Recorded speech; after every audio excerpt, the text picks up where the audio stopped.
अस्सलाम वालेकुम क्लास। बेटा क्या हाल चाल है आपके?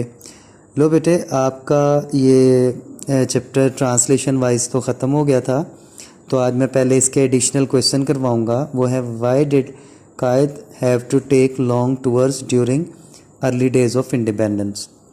कायद आज़म ने आज़ादी के इब्तदाई दिनों में पूरे मुल्क का जो दौरा किया था वो क्यों किया था? तो आखिरी लाइन में इसका जवाब है he aimed at raising people spirit. आपका मकसद था लोगों के जज्बे को उभारना, यही था ना मकसद।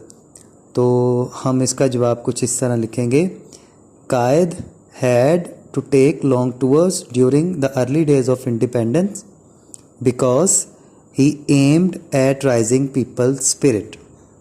ये इसका जवाब हो जाएगा। ले बैग की करोगे तुसी? Why did Quaid want the oneness of whole nation? Quaid wanted the oneness of whole nation because he believe that the success of a nation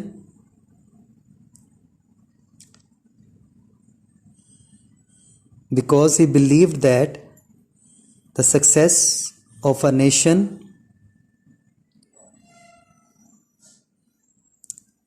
was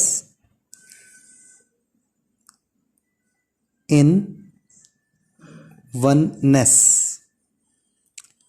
because the oneness because the success of a nation is was in oneness।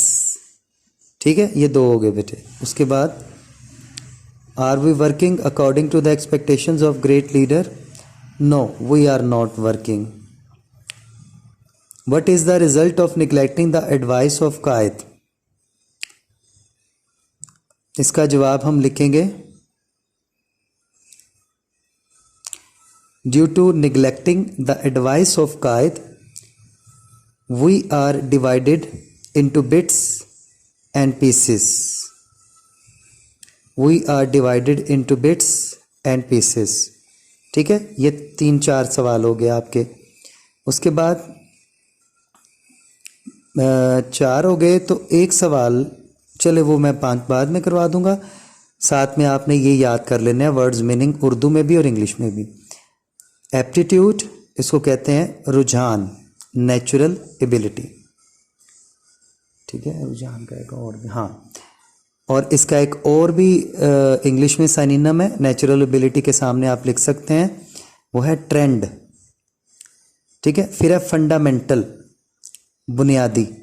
इसके लिए 2 लफ्ज़ आप रख लीजिएगा साइनिनम के, एक basic या फिर प्राइमरी। ठीक है, एनॉर्मिटी, एनॉर्मिटी कहते हैं ज़्यादती, कसरत। तो एनॉर्मन और एनॉर्मर नेस, एनॉर्मसनेस। ठीक है जी, एनॉर्मिटी का हो जाएगा साइनिनम। ओवरवेल्म्ड, इसका मतलब है मगलूब, गलबे में आ जाना। Affect deeply. पाइवोट, मरकजी नुक्ता, सेंट्रल पॉइंट। नुमेरियस, बहुत से, मैनी। स्टर्लिंग, खालिस, हाई क्वालिटी।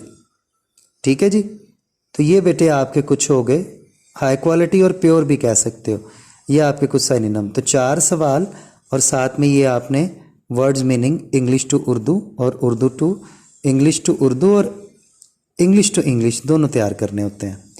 ठीक है, चलें, ओके जी, अल्लाह हाफिज़।